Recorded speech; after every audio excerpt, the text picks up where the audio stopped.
Hey my lovelies, it's Desi here. I'm just going to do an updated face swap, manip, whatever you want to call it, tutorial. It's been a while since I've done one of these. I literally looked online earlier, someone was talking to me about it, and apparently it was like nearly 4 years ago. So thought it might be a good idea to do a new one. Um, why not? So this is the image I'm going to be using today. Obviously it depends on what image you're using. I will go through a few different types if I can. And we'll just go from there. But this is the image I'm going to use. This is already on my edit size template, what you want to call it. So 500 by 700. I've already aligned it up. I've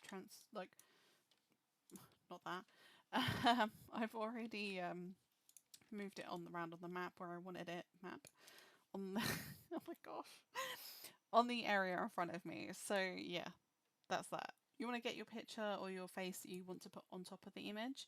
I would suggest using something similar to the image in front of you. So this one in front of me, obviously she's looking at the side. This one is very similar enough that I can actually manipulate this into the other edit.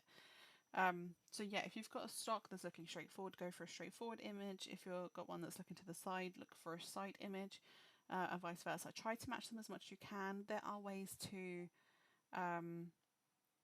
do it that you can alter it slightly, so you can be slightly bit off, and I have done it a few edits before or manips before, but yeah, just try and stick with the same kind of posture type, and you should be good to go. So the image you're going to get, I usually do lasso, but obviously it's completely up to you which you do. I don't really care about hair. We can sort that out. We can use PNGs, we can use brushes, we can do whatever. This does work on Photo-P as well, so in reference, anyone who's watching this for Photo-P version, it's pretty much exactly the same. I will do a tutorial on it, but yeah, it's pretty much exactly the same. The only difference is you can't do what I'm doing, like dragging it this way, you have to drag it onto the file, but same applies. Once you've done that, you can literally just close down that image, we don't need it. Zoom in and transform, shrink, you name it, to the size roughly. I tend to go opacity down and then line up the eyes as best as I can. This is what I mean when I say like you're going to have to play around with it, but you can slightly alter the way that they're looking. That's fine for me. It is slightly off-centered, but or not matching her eyes 100%, but it's close enough. I think it will work. Take your eraser. I am messy with these types of things, but I do quite a few single manips now. I don't do many as I used to. I'm not a big fan, or what's what I'm looking for? Any good at doing couple manips very well, so I just don't tend to do them. So yeah, if I do single manips, it's generally just for me, or I do game type manips. But that's how I roll. You can keep the neck if it works in your image. Sometimes it does look better if you keep the neck. In this situation, I'm just not going to bother. Make opacity 100, and as you can see, it's kind of lining up pretty well. I'm going to take my brush again, or eraser. I'm going to reduce the hardness, just get some of these darker edges out so we can blend the hair a bit better. You don't have to be neat with this, guys. Like, we're just feathering out edges here. As long as you don't do this, you're good to go.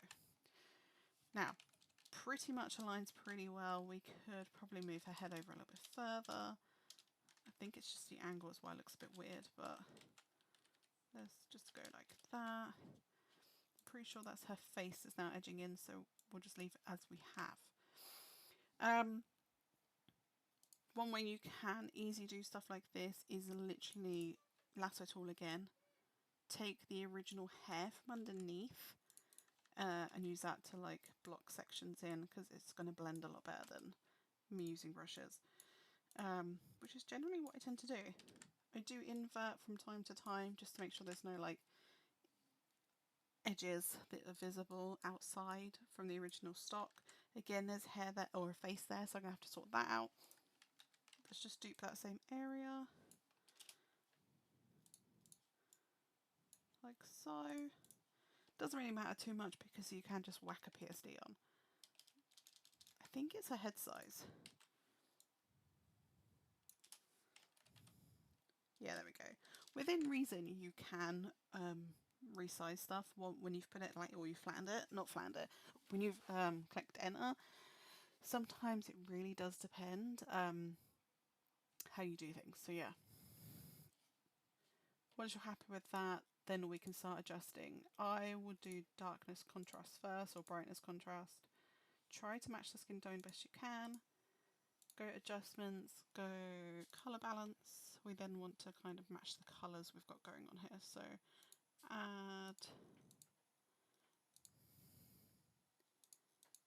yeah, there we go. We can kind of work with this. And then I'm going to go curves. You're probably like, this is way too dark, but trust me on this. So once it's like that, and you're probably like, it's way too dark, it's way too dark, it's fine, we can work around this. Image adjustments, we're then going to go hue and saturation, just to level it down ever so slightly. I'm also going to take the darkness down a little bit, and that is pretty much as close as we're going to probably get it. Click visible. If you've got a sharpening tool, sharpening tool. If you've got PSD, PSD. The darker the PSD, the better. Do I even have a dark PSD that I could probably use? Huh. I don't know what this one is. Oh, that's that one. I've got so many templates and I haven't got Bridge open, so yeah.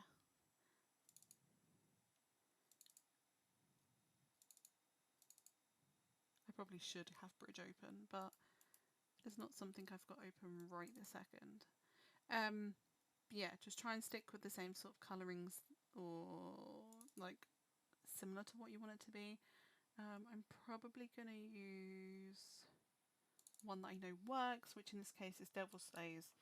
One, whack that on top, and there you go. You can then obviously topaz it, sharpen it, whatever you want to do with it, and it pretty much looks like it was meant to be there. So there's that one. Let me save this. I'm just going to pause the recording. So if you see time skip, that is why. But I'm just going to pause the recording, open up a whole new image for you so we can go with another type. Right, so this is the second one I'm going to use. As I said, it is slightly angled upwards, but she's looking in front. So this is one that I would do for this. I need to find an image, and I'm pretty sure I've still got some PNGs of Chloe Bennett somewhere. I've just got so many things like at once. It's actually bonkers. Right, a whole load of PNGs. Find one that's as close as you're probably going to get. Probably even use that one or that one.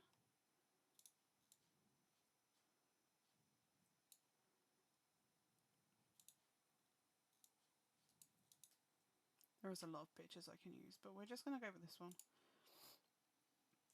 It's a PNG, so I don't really need to worry too much of cutting it out, but I'm still going to do the lasso tool exactly the same as I showed you a minute ago. Drag it over, opacity, reduce the image down. So as you can see, her head is actually angled up the stock image. This is just from Pinterest, guys, so yeah, I own no rights on it. But I'm still going to line her eyes up as much as I can with Chloe's, or rather the stock images, or Chloe's with the stock images, but the same thing. Again, get your brush, or your eraser rather. This one I'm going to leave some of her neck in, like so. That's probably the best that I'm going to be able to get. Maybe move that bit, maybe that bit as well, potentially. I might have to look at putting some brushes on this. In that case, I might have to open up Bridge. But yeah, we got this idea roughly. Image adjustments. We're going to do exactly the same as for this one. She doesn't really need to match the skin tone too much, like just alright, as in light to dark. So we don't really need to do play around with brightness as much as we normally would, or depending on the background image or the image that we're using. So in this case, I am going to just do colour balance straight up. We're going to go blue and probably a touch of green. Might have to take more of that neck off than I'd like.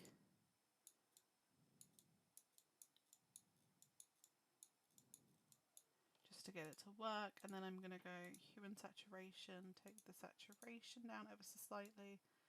I'm going to darken her ever so slightly too. Add a bit of yellow. That's the base. And then we're going to then do some PNG hair on top. Trying to think the best one for this. So I'm going to use this one here. This is from Gem, or Realistic Strands by Gem. She's on DeviantArt. I'm pretty sure they're premium. So just grab the hair strands, try and match roughly like the angle of the hair. Good thing when using PNG ones is you can just like remove sections if you need to. Obviously it's blonde, we're going to adjust brightness and contrast, colour balance too, because there is like a purpley hue to her hair. And then I'm going to blend it out a bit. Actually, I've just removed the whole lot, so that's probably not the best one to use. Let's use this one as well. We're going to go dark on this, we're going to go, or the black one, and we're going to go for the thin strand. I could, in theory, make it so she's got like blonde bits whispering down, or what's the word I'm looking for? That, you know what I mean, anyway. But I'm not going to do it, so we're just going to darken her hair, and I've just got rid of the very little. Guys, this is usually what editing's like for me. Very much back and forth, back and forth.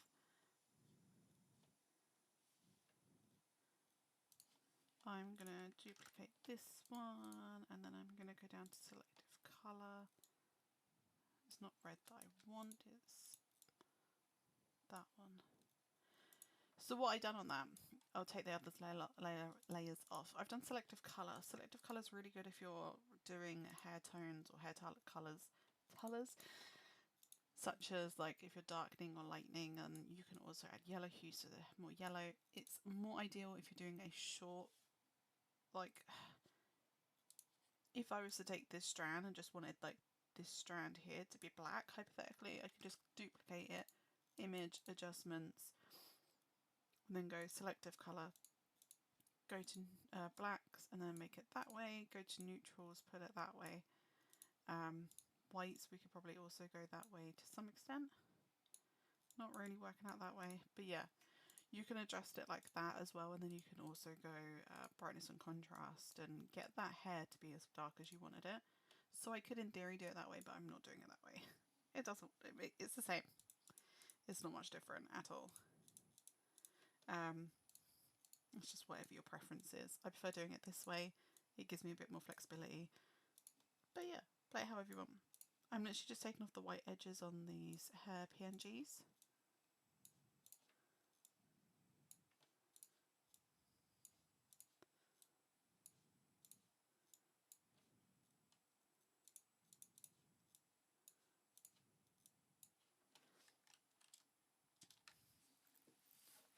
You're probably thinking it looks a bit silly. Trust me on this, honestly, guys. Sometimes it does, sometimes it doesn't. Sometimes you do just have to keep playing around with it. I've just clicked the wrong thing, so ignore that. I'm going to take the slightly thicker hair strands.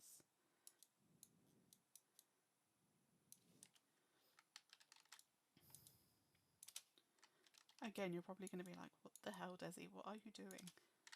Trust the process. I might not like this, I might end up changing it, but this is a good thing with doing it on Photoshop, is you can adjust as you go.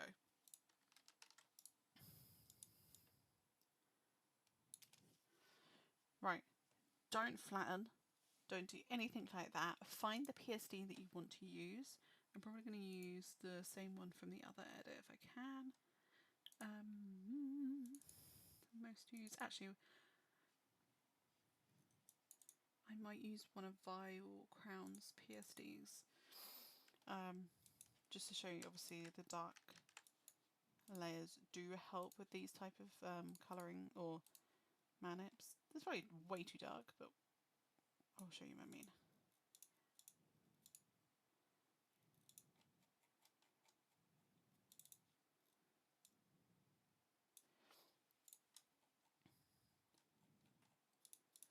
Right, and that's literally just from like using one PSD. So in theory, I can literally just go like here, go up to colour balance, try and blend this to make this purpley kind of tone.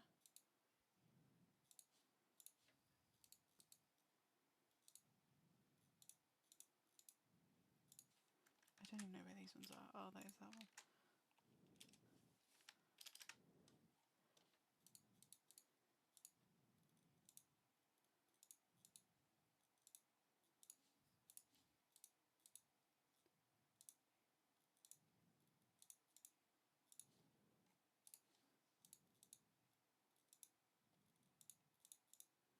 Yes, it's probably a bit tedious, but this does work. As you've already just seen, like, it does work.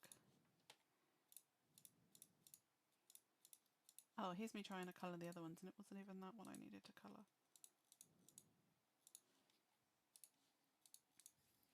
I am doing the colour balance literally by eye, so they're probably going to look a bit more ready than they should, but that's fine. As long as I'm happy with it, that's all that matters.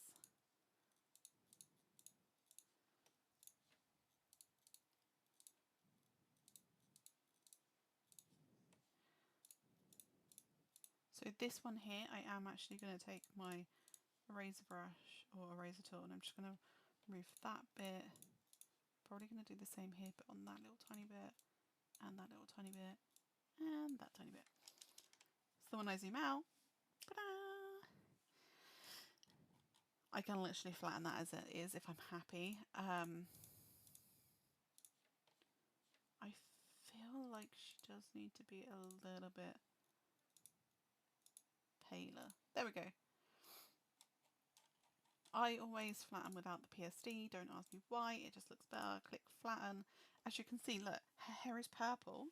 Like, the colouring I have made it was purple, but with that PSD it doesn't. It looks perfect, it looks spot on. You can't even tell that I've manipped that. So yeah, I apologise for the rambling, but there is method to my madness sometimes. But yeah, hopefully this video has helped. If you need any more help, do let me know. You can always reach me on Discord. I tend to show offline just because I'm working on so many projects, so many things at once. But if I am online, I'm usually a little bit slower than normal, but feel free to reach out to me. I will reply. If not, just comment on the video. I do check daily. So yeah, hopefully that has helped. And if this has helped you, please give it a thumbs up. I really appreciate it. Thanks for watching.